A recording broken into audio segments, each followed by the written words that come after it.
Hello नमस्कार जय हिंद दोस्तों, स्वास्थ्य स्टडी के यूट्यूब चैनल पर एक बार आपका फिर से बहुत बहुत स्वागत है। भारतीय संविधान की सीरीज चल रही है और उसी सीरीज को आगे बढ़ाते हुए हम देखते हैं। अभी तक पिछले चैप्टर्स में हम देख चुके हैं, पिछले सेशंस में हम देख चुके हैं। सबसे पहले हमने भारत के संघ और उसके राज्य क्षेत्र के बारे में देखा था। भाग 2 जिसमें नागरिकता के बारे में देखा था। भाग 3 मौलिक अधिकारों के बारे में देखा। भाग 4 नीति निर्देशक तत्वों के बारे में देखा। भाग 4 को हमने मौलिक कर्तव्यों के बारे में देखा। और आज भारतीय संविधान का भाग 5 देखने जा रहे हैं, जिसमें हम भारत संघ यानी केंद्र सरकार के बारे में बात करेंगे और केंद्र सरकार के विभिन्न अंग जो हैं, जैसे कि कार्यपालिका है, विधायिका है और न्यायपालिका है, इन सब के बारे में चर्चा करेंगे। ठीक है दोस्तों, तो सबसे पहले हम स्टार्ट करते हैं। जैसे भारत की जो भारतीय संविधान है उसके 4 प्रमुख स्तंभ माने जाते हैं। सबसे पहला आपका विधायिका माना जाता है, फिर कार्यपालिका माना जाता है और न्यायपालिका। चौथा अंग जो है हमारा प्रेस को यानी प्रिंट मीडिया को हमको क्या माना जाता है, मीडिया क्या माना जाता है, संविधान का चौथा अंग माना जाता है। ठीक है, तो हम स्टार्ट करते हैं। पहले इनके बारे में बात करने से पहले हम ये समझ लेते हैं कि विधायिका क्या होता है, कार्यपालिका क्या होता है और न्यायपालिका क्या होता है। उसके बाद में हम इसके अंतर्गत बात करने की कोशिश करेंगे। सबसे पहले मैंने आपको लिख रखा है कार्यपालिका। कार्यपालिका से पहले हम विधायिका को समझते हैं। विधायिका यानी क्या, अगर इसको तोड़ेंगे तो विधान बनाने की पालिका यानी कि विधान यानी क्या होता है। विधान मैंने आपको पहले भी बताया है कि आर्टिकल 12 में हमने क्या देखा था। आर्टिकल 12 में हमने आर्टिकल 12 और आर्टिकल 13 जो देखे थे, उसमें आर्टिकल 12 में राज्य की परिभाषा देखी थी और आर्टिकल 13 में हमने क्या देखा था कि विधि यानी कानून क्या होता। विधि यानी लॉ यानी कानून, मतलब विधान बनाने की विधि। मतलब अगर किसी भी प्रकार के कोई कानून बनाना है, किसी भी संबंधित चीजों पर अगर कानून बनाना है तो कौन बनाएगा कानून बनाने के लिए कौन संस्थाएं हैं हमारे देश में। तो हमारे देश में कानून बनाने के लिए 2 प्रकार की संस्थाएं। अगर विधायिका की बात करें तो हमारे यहाँ पे 2 तरह की विधायिका के बारे में बात की गई। पहली विधायिका होती है केंद्र की विधायिका और दूसरी प्रकार की होती है राज्य की विधायिका। इन दोनों के अलग अलग क्यों बना दिया गया है, तो राज्यों के लिए कुछ विधि बनाने के लिए, राज्यों के लिए कुछ कानून बनाने के लिए राज्यों की विधायिका, और पूरे भारत के लिए मतलब 28 राज्यों और 8 केंद्र शासित प्रदेशों के लिए एक ही कानून बनाना है तो उस एक ही कानून बनाने के लिए किसकी विधायिका का प्रयोग किया जाएगा, केंद्र की विधायिका यानी संसद। तो केंद्र की विधायिका कौन है, तो केंद्र की विधायिका है संसद। और राज्य की विधायिका कौन है, तो राज्य की विधायिका को बोला जाता है विधानमंडल। यानी किसी भी प्रकार का अगर कोई कानून बनाना है, जैसे आप घर में रह रहे हैं तो घर में रहने के लिए आपको कोई कानून बनाना है, मान लो घर के लिए आपने कोई कानून बनाना है, तो एक पूरी बड़ी फैमिली है और क्या किया है, मान लो एक दादाजी हैं, उनके 4 पुत्र हैं। ठीक है, अगर इन चारों पुत्रों के लिए कोई कानून बनाना है तो कौन बनाएंगे, दादाजी बनाएंगे। लेकिन ये 4 पुत्र अलग अलग है तो A B C D। अब A के लिए कुछ नियम बनाना है तो A के लिए कुछ नियम बनाना है, तो A की फैमिली के लिए कुछ नियम बनाना तो A बनाएगा, B के लिए बनाना तो B बनाएगा, C के लिए बनाना तो C बनाएगा, D के लिए बनाना तो D बनाएगा, इसी प्रकार। और इन चारों के लिए कानून बनाना है तो दादाजी बैठे हुए पर दादाजी बनाएंगे, है ना। उसी प्रकार से आपकी जो है विधायिका में संसद दादाजी अपने क्या है, संसद। पूरे देश के लिए कौन कानून बनाना, जैसे 28 पुत्र, 28 और 8, 28 मुख्य पुत्र और 8 अलग से पुत्र, 28 राज्य और 8 केंद्र शासित प्रदेश। क्या है, 8 केंद्र शासित प्रदेश है। तो 28 राज्यों के लिए कानून बनाना है तो कौन बनाएगा, 28 राज्यों और 8 केंद्र शासित प्रदेशों के लिए पूरा एक के कानून बनाना है तो कौन बनाएगा, दादाजी यानी कौन, संसद बनाएगी। और इन 28 राज्यों में से मध्य प्रदेश के लोगों के लिए कुछ कानून बनाना है स्पेशल, उत्तर प्रदेश के लिए, बिहार के लिए, कर्नाटक के लिए, केरल के लिए अलग अलग कानून बनाना है, वहां के लिए लोगों के लिए कुछ और ज्यादा सुविधाएं देना है तो वो कौन बनाएगा, राज्य बनाएगा। तो केंद्र में कानून बनाने का काम संसद करती है दोस्तों। कौन करती है, संसद है पूरा अपना दादाजी। तो संसद के अधीन 2 चीजें आती है, एक आती है आपकी लोकसभा आती है, एक आपकी राज्यसभा आती है। लोकसभा और राज्यसभा ये इन दोनों से मिलकर, और इसमें राष्ट्रपति भी सम्मिलित कर लेते हैं तो मिली संसद बनती है। अभी इसको पूरा देखेंगे, लोकसभा, राज्यसभा एवं राष्ट्रपति को सम्मिलित कर लेते हैं तो संसद बनती है। उसका आगे जब कॉन्सेप्ट आएगा कि राष्ट्रपति को सम्मिलित किया गया है तो वो देखेंगे। इधर कौन आता है, तो विधानमंडल के अंदर भी 3 आते हैं, विधानसभा, विधान परिषद और एक आता है आपका राज्यपाल, तीनों आते हैं इसमें। अब यहां पर देखने की बात करेंगे तो विधानसभा और विधान परिषद इन दोनों से मिलकर बनती है आपकी विधानमंडल, मतलब जो विधि बनाने का काम करेगी, विधि को बनाने का काम करेगी। तो ये केंद्र सरकार की विधानमंडल और विधायिका और ये राज्य सरकार की विधायिका। ठीक है, अब ये विधायिका तो बन गई, कानून तो बन गया। कानून भारत देश में बहुत सारे कानून हैं लेकिन उनका इम्प्लीमेंटेशन नहीं होता, उनको जमीन पर लागू कौन कराएगा। जैसे आयुष्मान, जैसे अब मान लो कोई सरकार के द्वारा कोई योजना ही लाई, मतलब केंद्र सरकार की योजना आई आयुष्मान भारत योजना, ठीक है, तो आयुष्मान भारत योजना आई तो उसको इंप्लीमेंट कराने का काम कौन करेगा? जमीनी स्तर, सरकार ने कानून बना दिया। फिर मनरेगा आई, जो स्टार्टिंग में नरेगा था, नरेगा के बाद में वो मनरेगा बना। अब मनरेगा बना तो Mahatma Gandhi national rural employment act बना, मतलब कानून क्या, एक्ट यानी कानून बना। अब कानून बना तो उस कानून को लागू कराने का काम कौन करेगा? बनाने वालों ने बना दिया, हमने सांसद बनाने के भेजे, देश के पूरे देश के लिए मनरेगा का कानून बना, तो पूरे देश के लिए बनाया तो विधायिका ने, संसद ने बनाया, ठीक है। अब इसमें कुछ और परिवर्तन करना है तो राज्य सरकारें अपने अपने हिसाब से परिवर्तन कर सकती है। अब कर सकती है, कैसे कर सकती है, कैसे नहीं कर सकती, उसको अपने आगे देखेंगे। अब ये कानून बना दिया, इसको इंप्लीमेंट कौन करेगा? इसको जमीन पर उतारने का काम कौन करेगा? तो जमीन पे उतारने का जो काम करेगी, यहां पे केवल विधायिका का काम होता है, केवल कानून बना देना, नियम बना देना, रूल्स एंड रेगुलेशंस को बना देना।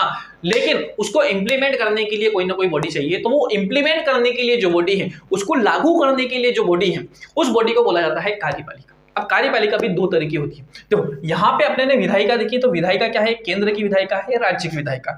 अब केंद्र की विधायिका के अंदर संसद आती है, राज्य की विधायिका के अंदर में विधानमंडल आता है। उसी पर एक प्रकार से कार्यपालिका। अब कार्यपालिका में भी दो प्रकार से आती है। अब एक आपने शब्द सुना होगा शासन, और एक आपने सुना होगा प्रशासन। दो शब्द सुने होंगे आपने, एक शासन सुना होगा और एक प्रशासन सुना होगा। अब शासन में अगर आपने देखे, कार्यपालिका में आपने देखे, तो कार्यपालिका दो प्रकार की होती है। एक होती है स्थायी कार्यपालिका, एक होती है अस्थायी कार्यपालिका। मतलब स्थायी यानी ये परिवर्तित नहीं होगी, ये लॉन्ग टर्म तक चलेगी, लॉन्ग टर्म तक यही काम करेगी। स्थायी कार्यपालिका एक होती है शॉर्ट टर्म तक। शॉर्ट टर्म मतलब 4-5 साल, 2 साल, 3 साल, जब भी उनके पास में जो बहुमत रहेगा उसके हिसाब से चलेगी। सामान्यतः 5 साल देती है। तो इस अस्थायी क्यों है? क्योंकि इनको 5-5 साल में जनता के सामने जाना है। जनता से जो वादे किए हैं, उन वादों को अगर निभा रही है तो जनता आपको वापस लाएगी, और जनता से अगर जो वादे किए हैं वो नहीं निभाए हैं तो जनता आपको उखाड़ फेंकेगी। इसी प्रकार से स्थायी कार्यपालिका में कौन होते हैं और अस्थायी कार्यपालिका से आप भली भांति परिचित होंगे, ठीक है। किस प्रकार परिचित होंगे? तो अस्थायी कार्यपालिका में सर्वोच्च शिखर पे आता है राष्ट्रपति, जो कि एक नाम मात्र की कार्यपालिका है, जो इसको अपने आगे पढ़ेंगे, क्योंकि भारतीय संविधान की जो सबसे मेन टॉपिक है एग्जाम में पूछा जाने वाला है राष्ट्रपति। और राष्ट्रपति बहुत बड़ा टॉपिक है, उसके लिए 2 से 3 वीडियो की आवश्यकता पड़ेगी दोस्तों। उसके बाद में आता है प्रधानमंत्री। प्रधानमंत्री वास्तविक कार्यपालिका होती है, राष्ट्रपति नाम मात्र एक कार्यपालिका होती है। प्रधानमंत्री और उसका मंत्रिमंडल या उनका मंत्रिपरिषद, उसका मंत्रिपरिषद आता है, फिर महान्यायवादी आता है। तो ये कार्यपालिका के अंग है। ये जो विधान बनाया गया है, इनके द्वारा जो कानून बनाया गया है, उस कानून को लागू करेगा कौन करवाएगा जमीनी स्तर पे? तो ये राष्ट्रपति, प्रधानमंत्री, मंत्रिपरिषद और महान्यायवादी। तो प्रधानमंत्री और उसका मंत्रिमंडल काम करता है राष्ट्रपति के लिए, वो अपने अभी देखेंगे। चलिए, अब क्या होगा, आगे क्या होगा? अब इन्होंने तो ये तो है शासन और प्रशासन में अंतर होता है कि शासन, जैसे मैंने बोला है कि अभी किसका शासन है, तो बीजेपी का शासन। किसका है? बीजेपी का। पहले किसका था? कांग्रेस का था, ठीक है। या फिर मैं बोलूं कि अभी किस गठबंधन का शासन है, तो अभी एनडीए, नेशनल डेमोक्रेटिक अलायंस का। पहले किसका था? यूपीए। उससे पहले किसका था? यूनाइटेड प्रोग्रेसिव अलायंस, यूपीए का था, है ना। तो ये यूपीए का शासन था, यूपीए की गवर्नमेंट थी, जैसे आपने बोलते हैं नरेंद्र मोदी सरकार या नरेंद्र मोदी जी का शासन। तो नरेंद्र मोदी जी का शासन अस्थायी है, प्रशासन स्थायी। प्रशासन स्थायी कैसे है? प्रशासन स्थायी में कौन आता है? प्रशासन आता है, एडमिनिस्ट्रेशन आता है, प्रशासक आते हैं। कौन आता है? तो सबसे बड़ा प्रशासक होता है कैबिनेट सचिव। उसके भी नीचे कौन होता है? तो अलग अलग विभागों के जो मुख्य सचिव होते हैं, जैसे वित्त मंत्रालय का वित्त सचिव, ठीक है, गृह मंत्रालय का गृह सचिव, ठीक है, फिर उद्योग मंत्रालय का उद्योग सचिव, ठीक है, अलग अलग, जैसे कृषि मंत्रालय का कृषि सचिव, ठीक है, अलग अलग सचिव होते हैं। फिर इनके नीचे कौन होता है? अपर सचिव, जो इनके नीचे सचिव होते हैं, ठीक है। फिर अलग प्रकार के फिर सचिवों की एक पूरी लाइन नीचे सचिवालय के अंतर्गत अलग अलग प्रकार के सचिव होते हैं, किसी विभाग का क्या, किसी विभाग का क्या, किसी डिपार्टमेंट का, किसी डिपार्टमेंट का। और जो सबसे नीचे आ जा है, जिसकी आप तैयारी करते हैं यूपीएससी पीएससी के थ्रू, वो क्या करते हैं?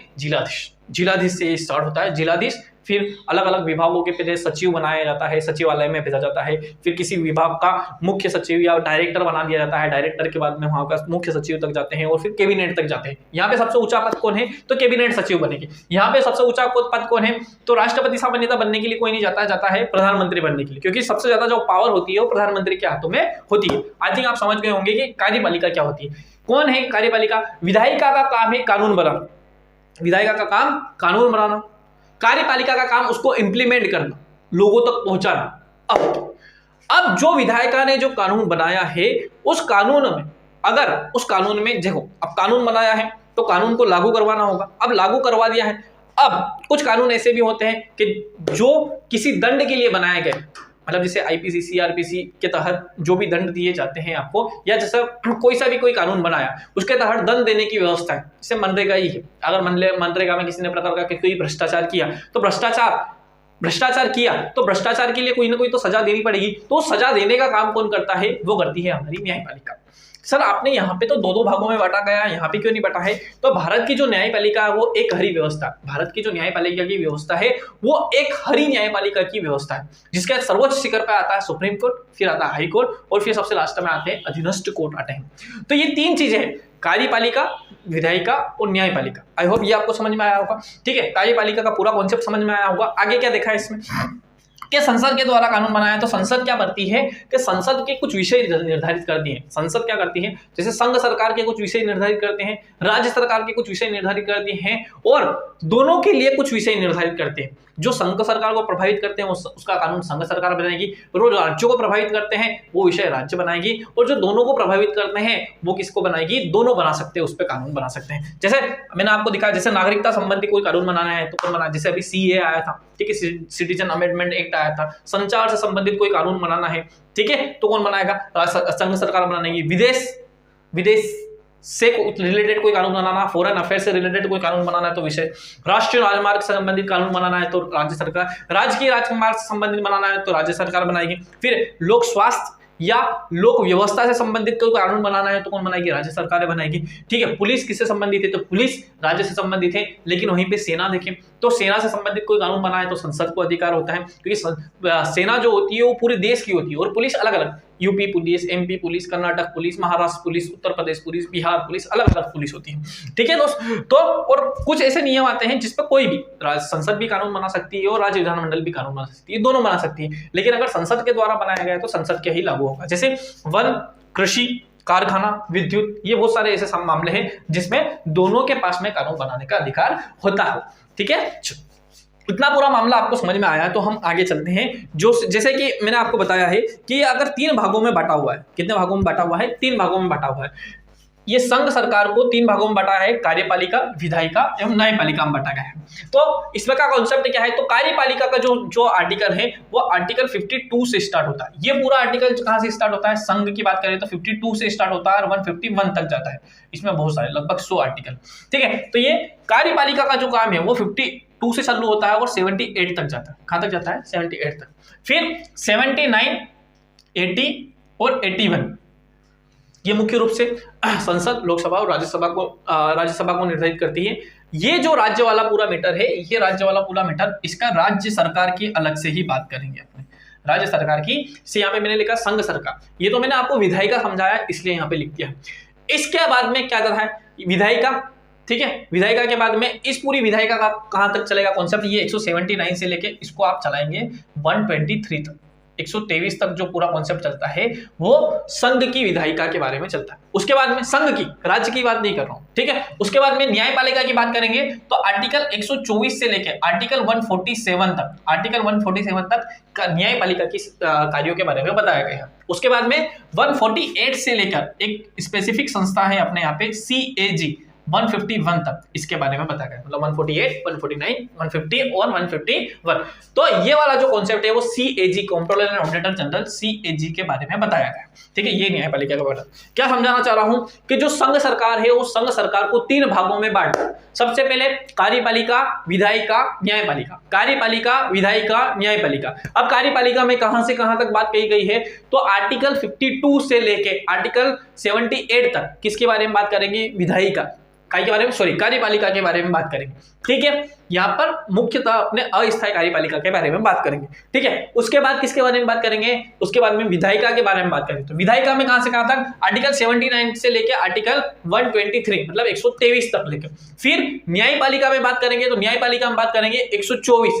ये किसकी न्यायपालिका? केंद्र की, मतलब जो सर्वोच्च न्यायालय है उसके बारे में बात करेंगे। 124 से लेके 147 तक बात करेंगे। उसके बाद में CAG यानी कंट्रोलर एंड ऑडिटर जनरल के बारे में बात करेंगे, जो कि आर्टिकल 148 से लेके 151 तक होगा। अगर इतना आपने कर लिया तो इसके बाद वाला जो टॉपिक है राज्य की कार्यपालिका, विधायिका और न्यायपालिका, वो आपको इजी में समझ में आ जाएगा, क्योंकि जहां जहां पर राष्ट्रपति लिखा है वहां पे अपने को राज्यपाल कर देना है, जहां जहां पे प्रधानमंत्री लिखा है वहां पे मुख्यमंत्री कर देना है, जहां जहां पे मंत्रिपरिषद लिखा है वहां पे राज्य का मंत्रिपरिषद कर देना है, जहां पे महान्यायवादी लिखा है वहां पे महाधिवक्ता कर देना है, और पूरा न्यायपालिका, यहाँ पे सुप्रीम कोर्ट के बारे में बात करेंगे तो उधर हाई कोर्ट और अधीनस्थ न्यायालयों के बारे में बात कर लेंगे।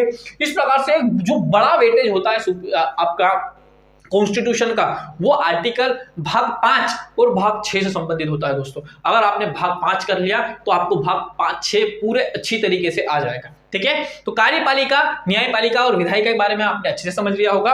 अब अपने स्टार्ट करते हैं भारत के सुप्रीम कोर्ट के बारे में। इतना आपको अच्छे से समझ में आया होगा, आई होप, ऐसा मुझे इसी में उम्मीद करता हूं, ठीक है। इसके बाद वाला जो कॉन्सेप्ट है वो कहां से स्टार्ट होता है, हम देखते हैं भारत के राष्ट्रपति के बारे में हम देखने की कोशिश करेंगे। राष्ट्रपति के बारे में, यानी कि जो अपने ने कार्यपालिका वाला भाग देखा, कार्यपालिका में सबसे पहले अपने ने जो शासन वाला अस्थायी कार्यपालिका में देखा है, अस्थायी कार्यपालिका का सबसे पहला जो भाग है अपना राष्ट्रपति के बारे में बात करेंगे। तो राष्ट्रपति के बारे में जो बात करेंगे, तो राष्ट्रपति को याद करने के लिए, मतलब जो राष्ट्रपति से संबंधित आर्टिकल है, जो आर्टिकल 52 से लेकर आर्टिकल 61 तक जो एक लाइन से जो आर्टिकल्स हैं, उन आर्टिकल्स के बारे में देखेंगे। तो आर्टिकल 52 से लेकर आर्टिकल 61 तक, मतलब अनुच्छेद 52 से लेकर अनुच्छेद 61 तक एक ट्रिक है, यह है प का नी री का फू यो श श म। आप इसको 10 से 15 बार बोलेंगे, पकानी रिका पुयोसम, पकानी रिका पुयोसम, पकानी रिका पुयोसम, पकानी रिका पुयोसम, पकानी रिका पुयोसम, पकानी रिका पुयोसम। अगर ऐसे आप बोलते हैं तो 10-15 बार बोलेंगे या 2-4-8 दिन तक बोलेंगे तो इसको याद कर लेंगे आप आराम से। तो आप बोलेंगे पकानी, कुछ ना कुछ पकानी, कोई रिका नाम है, पुयो शशम, पकानी रिका पुयो शशम, अगर इसको बोलेंगे तो आपको याद हो जाएगा। प से क्या है, राष्ट्रपति के पद के बारे में चर्चा की गई है।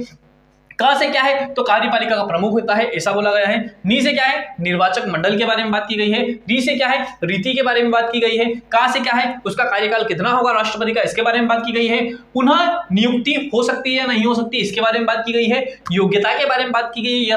श से शपथ के बारे में बात की गई है, और फिर स से शर्तों के बारे में बात की गई है, फिर शपथ और फिर महाभियोग, मतलब उसको हटाना कैसे, इसके बारे में बात की गई है। सबसे पहले पद के बारे में बात करेंगे कि राष्ट्रपति का जो पद है, सर हमारे यहाँ तो पुराने काल में देखा था हमने के मुगलों के टाइम पे, या उससे पहले अपने ने देखा था मौर्य पीरियड के टाइम पे, या फिर अपने ने देखा था कि गुप्तों के समय में तो राजा महाराजा हुआ करते थे। सर राजा महाराजा क्यों नहीं होते हैं अपने यहाँ पे, तो आपको बता दूं कि भारत एक राजतंत्र नहीं है, भारत एक लोकतंत्र है, और लोकतंत्र में कोई भी राजा नहीं होता है, कोई भी स्थायी नहीं होता है। यहाँ पर कुछ आते हैं, कोई जाते हैं। जैसे आपका जीवन आना या जाना स्थायी नहीं है, आप आए हैं, आपने जन्म लिया है, तो आपको मरना भी पड़ेगा। उसी प्रकार से जो एक बार राष्ट्रपति बनता है उसको वापिस जाना भी पड़ता है। हालांकि वो 2 बार 3 बार 4 बार बन सकता है, लेकिन वो जैसे अभी वर्तमान में अपने रिसेंटली अभी नए राष्ट्रपति बनी है द्रौपदी मुर्मू जी, उससे पहले कौन थे, उससे पहले आपके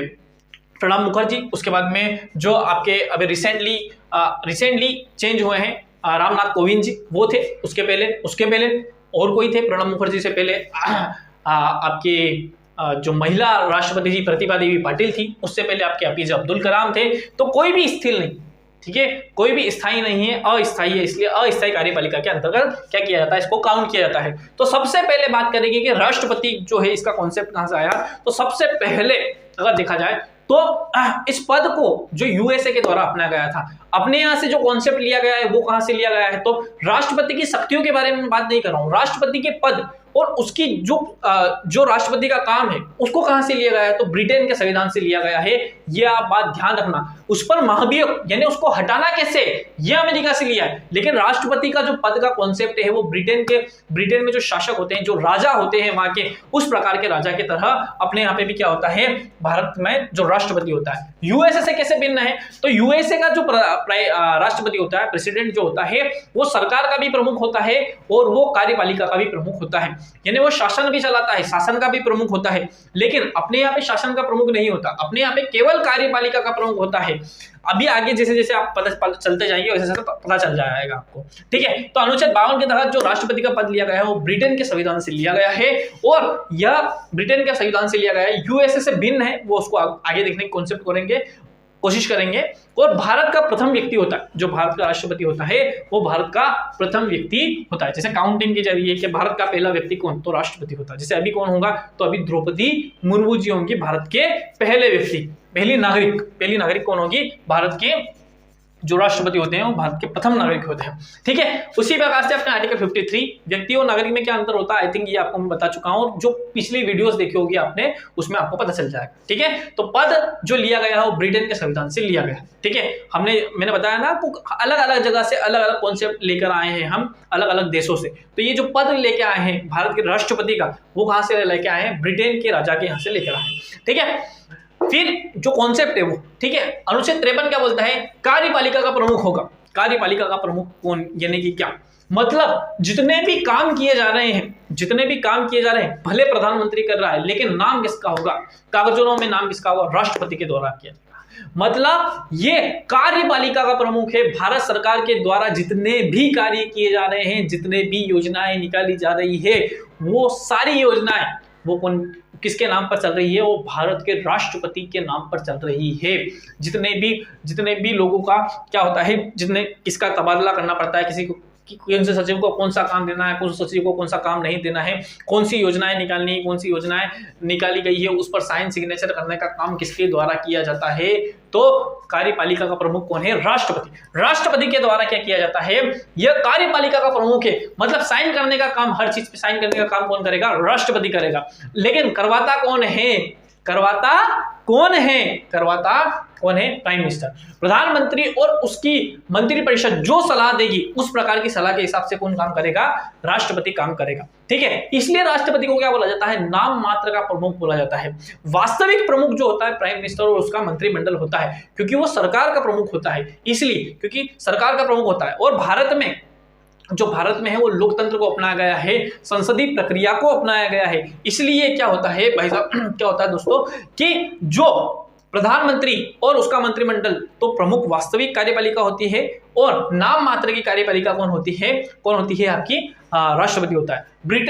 यूएसए में इससे अलग कॉन्सेप्ट है। यूएसए में क्या होता है, राष्ट्रपति होता है, राष्ट्रपति वास्तविक प्रमुख भी होता है और कार्यपालिका का भी प्रमुख होता है। मतलब जितने भी काम किए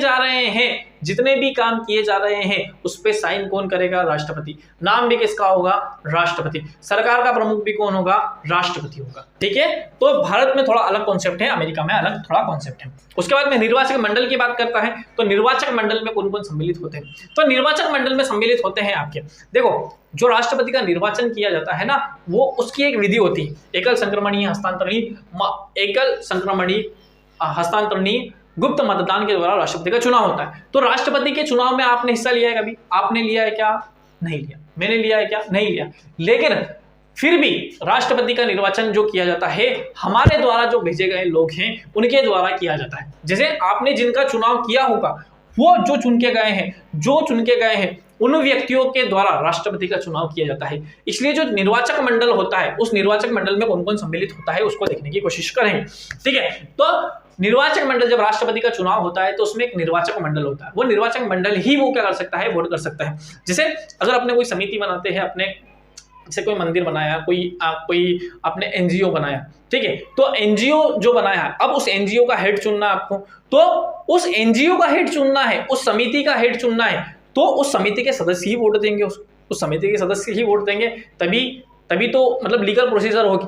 भला पता चल रहा है कि ये एक समिति है, इसमें वाई समिति का व्यक्ति आके वोट दे रहा है, ठीक है, तो वो तो लीगल नहीं होगा। तो इसके लिए भी क्या बना दिया गया है, एक समिति बना दी गई है, एक निर्वाचक मंडल बना दिया गया है, जो क्या करेगा, राष्ट्रपति के चुनाव जो होगा उस राष्ट्रपति की चुनाव की प्रक्रिया में वही हिस्सा देगा। दूसरे व्यक्ति उस राष्ट्रपति की चुनाव की प्रक्रिया में हिस्सा नहीं ले सकते। तो कौन कौन सम्मिलित होता है इस पे, तो आर्टिकल 54 में इसके बारे में बताया गया है। 54 क्या बोलता है, आर्टिकल 54 बोलता है राष्ट्रपति के निर्वाचक मंडल के बारे में बात करता है। तो कौन कौन सम्मिलित होगा इसमें, तो इसमें सम्मिलित होंगे संसद के दोनों सदन। संसद में 2 सदन है, एक है आपका लोकसभा, एक है आपका राज्यसभा। इन दोनों सदनों में जितने भी निर्वाचित सदस्य है, सर समझ में नहीं आ रहा, निर्वाचित सदस्य यानी क्या, मतलब जिसको जनता ने चुन के भेजा, जिनको जनता ने चुन के भेजा है वो सदस्य। मतलब सर ऐसा भी है क्या कि कोई और कहीं से भी आते हैं, हाँ, तो कुछ मेंबर जो होते हैं जिनको राष्ट्रपति नामित करता है, नॉमिनेट करता है, संसद के दोनों सदन, मतलब राज्यसभा के लिए करता है, लोकसभा के लिए करता है। तो वो सदस्य जिसको राष्ट्रपति ने नामित किया है, अच्छा मैंने एक काम किया है कि मैंने आपके ऊपर कुछ एहसान कर दिया, मान लो मैं राष्ट्रपति और मैंने आप 12 लोगों को क्या किया, पकड़ा है और 12 लोगों को क्या कर दिया है, राज्यसभा में आपको नामित कर दिया है। अब मेरा चुनाव आया साहब, राष्ट्रपति का चुनाव आ गया, तो मेरे प्रति आपका क्या कर्तव्य हो गया कि मैंने आपको क्या किया है, मैंने आपको नामित किया है, तो आप क्या करोगे, आप अब मेरा चुनाव आया तो मेरे को वोट करोगे, ठीक है, मतलब मेरे फेवर में वोट करोगे। तो पहले से ही संविधान सभा के जो मेंबर थे उन्होंने ये दिमाग लगा लिया है कि ये व्यक्तियों को इन राष्ट्रपति के द्वारा क्या किया गया है, नामित किया गया है। तो एक काम करो, इन व्यक्तियों को पहले से ही हटा दो, क्योंकि राष्ट्रपति का एहसान है, अभी इनको एहसान उतारना पड़ेगा। अब एहसान उतारने के लिए क्या करेंगे, उस राष्ट्रपति को वोट देंगे। तो एक काम करो, इन व्यक्तियों को चुनाव में हिस्सा ही मत लेना, इन व्यक्तियों को चुनाव में हिस्सा ही मत लेने दो। तो जिसके राष्ट्रपति ने जिसको नामित किया है दोनों सदनों में, लोकसभा में और राज्यसभा में, उनको सम्मिलित नहीं किया जाएगा। मतलब संसद के दोनों सदन, मतलब लोकसभा एवं राज्यसभा, दोनों सदनों के सभी निर्वाचित सदस्य जिनको जनता के द्वारा चुना गया है, जिसको आप एमपी बोलते हो, जिसे मेंबर ऑफ पार्लियामेंट या जिसे सांसद बोलते हो, जो सांसद चुन कर गया है, जिनको जनता ने चुना है, उन जनता के चुने हुए सांसद हिस्सा लेंगे। दूसरी बात, जितने भी राज्य विधानमंडल है, जितने भी राज्य विधानमंडल में भी दो चीजें, एक विधानसभा है, एक विधान परिषद है। तो विधान परिषद के मेंबर हिस्सा नहीं लेते हैं इसमें केवल लेते हैं विधानसभा के सदस्य। विधानसभा में भी कौन, जितने भी सदस्य निर्वाचित हुए हैं। तो सर क्या विधानसभा में भी राष्ट्रपति के द्वारा कोई नामित किया जाता है क्या? नहीं, राष्ट्रपति के द्वारा नामित नहीं किया जाता, लेकिन राज्यपाल के द्वारा नामित किया जाता है। और राज्यपाल को किसने बिठाया है? राष्ट्रपति ने राज्यपाल को बिठाया और राज्यपाल ने वहां पे एक व्यक्ति बिठा दिया। तो इनडायरेक्टली तरीके से ये किसके प्रति जिम्मेदार हो गया? राष्ट्रपति के प्रति जिम्मेदार हो गया। ऐसा संसद के सदस्यों ने, ऐसे संविधान के सदस्यों ने सोचा।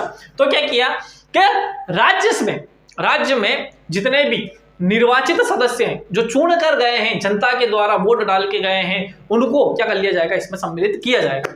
इस तरह से जब राष्ट्रपति का चुनाव होता है तो राष्ट्रपति के वोट का मूल्य होता है। इसमें क्या किया गया है दोस्तों कि जो राष्ट्रपति होता है वो पूरा अपने जिसको नाम से स्पष्ट हो, राष्ट्र का पति, राष्ट्र मतलब पूरे राष्ट्र का प्रतिनिधित्व कर रहा, भारत का पहला नागरिक है दोस्तों। क्या है वो? भारत का पहला नागरिक है। अब राष्ट्रपति है, राष्ट्रपति मतलब पूरे देश का प्रतिनिधित्व कर रहा है। अब पूरे देश का प्रतिनिधित्व कर रहा है तो पूरे देश के लोगों के द्वारा चुनकर जाया जाना चाहिए। तो इसमें राज्य का भी हिस्सा होना चाहिए और संघ का भी हिस्सा होना चाहिए। अगर केवल संसद के मेंबर चुन लेते तो क्या होता कि नहीं, केवल केंद्र सरकार के लिए काम कर रहा है और केंद्र सरकार, या फिर ऐसा भी हो सकता था कि संसद के मेंबर चुन रहे तो संसद में किसी एक विशेष पार्टी की सरकार होती है तो विशेष पार्टी के व्यक्ति ही हमेशा जीतेगा, मतलब जिसकी सरकार है वही जीतेगा। तो राज्यों को भी इसमें हिस्सा लेने की बात की गई। अब राज्य भी हिस्सा लेंगे, इसमें 28 राज्य और 28 राज्य और संसद पूरी, 28 राज्यों के सारे मेंबर और संसद पूरी वो हिस्सा लेगा। इसमें यह बात ध्यान देने योग्य है कि राज्यों में केंद्र शासित राज्य जो हैं, दिल्ली एवं पांडिचेरी को भी सम्मिलित किया गया। मतलब 28 और प्लस 2 30 राज्य, मतलब 28 राज्य और 2 राज्य और इन 30 राज्यों के जितने भी चुने हुए मेंबर हैं, मेंबर ऑफ लेजिस्लेटिव असेंबली, जो लेजिस्लेटिव असेंबली होती है, एक लेजिस्लेटिव काउंसिल होती है, तो विधानसभा को बोलते हैं लेजिस्लेटिव असेंबली, और वो लेजिस्लेटिव असेंबली का मेंबर है, इसलिए इसको क्या बोल दिया गया है? Member of legislative assembly. सही है। उसके बाद में पार्लियामेंट, संसद को इंग्लिश में बोलते हैं पार्लियामेंट। अब वो पार्लियामेंट का सदस्य है इसलिए उसको बोल दिया मेंबर ऑफ पार्लियामेंट। क्या बोल दिया? Member of parliament. अब क्या कर दिया है कि इसमें एक कॉन्सेप्ट को और लाया गया, क्या कॉन्सेप्ट था वो? उस कॉन्सेप्ट को लाया गया कि एक जो आपका एमएलए है उसके वोट का मूल्य कितना हो, एक एमएलए के वोट का मूल्य कितना हो, एक एमपी के वोट का मूल्य कितना हो, तो उसको निकालने का एक फॉर्मूला दिया है। एक छोटा सा फॉर्मूला इसमें बताया गया है कि एक एमएलए के वोट की वैल्यू निकालेंगे, मतलब एक मेंबर ऑफ लेजिस्लेटिव, यानी अपने आम भाषा में बोलते हैं विधायक, एक विधायक का मूल्य कितना हो, मतलब एक विधायक अगर वोट देने जा रहा है राष्ट्रपति के चुनाव में तो उसको कितना काउंट किया जाए। अपने देखते हैं कि 10 लाख वोट पड़े राष्ट्रपति के चुनाव में। तो 10 लाख तो एमएलए एमपी मिला दें तो भी 10 लाख व्यक्ति नहीं होते। अगर इन दोनों को मिला दें तो कितने, लगभग 2000 के आसपास, 2 या 2,500 के आसपास व्यक्ति होते हैं। तो आप सुनोगे 10 लाख, 9 लाख वोट मिले, 8 लाख वोट मिले, 7 लाख वोट मिले, तो कैसे? तो वो मूल्य है कि एक एमएलए का वोट का मूल्य कितना है। तो एक एमएलए के वोट का मूल्य दिखाते हैं। तो एक एमएलए के वोट का निकालने की जो विधि होती है, जो फॉर्मूला होता है, तो राज्य की कुल जनसंख्या, किसी भी जिस भी राज्य में आप रह रहे हैं, एमपी में, यूपी में, बिहार में, कर्नाटक में, जहां पे भी रह रहे हैं आप, ठीक है, तो वहां पर टोटल जनसंख्या कितनी है और वहां पर जो निर्वाचित आपके एमएलए उनकी संख्या कितनी है, उसको इंटू करेंगे और इंटू 1/1000 कर देंगे। तो आपका क्या निकल के आ जाएगा, वहां से आपका निकल के आएगा एक एमएलए की वोट की वैल्यू। जैसे यहां पर मैंने लिखा, यहां पे क्या लिख दिया है मैंने, मध्य प्रदेश। मध्य प्रदेश में टोटल जनसंख्या ले लेते हैं अपने के 7.5 करोड़ के आसपास है। कितनी है? 7.5 करोड़ के आसपास है टोटल जनसंख्या। और टोटल एमएलए की संख्या है 230। कितनी है? 230। इसमें एक और करके देख लेंगे अपने, ठीक है। चलिए, अब 230 है इंटू 1/1000। 1/1000 इसलिए किया है ताकि जो वैल्यू आए वो थोड़ी छोटी है। तो अपने 3 जीरो से 3 जीरो काट देते हैं पहले, 1 2 3, इस जीरो से इस जीरो को काट देते हैं। तो मध्य प्रदेश के एक एमएलए के वोट की वैल्यू कितनी आ जाएगी? 23 से काट देते हैं। 23 या 69, कितना बचा? 16 बचा। फिर कितना? 16 160, 23 7 161, 23 7 161 हो जाएगा। 23 छंग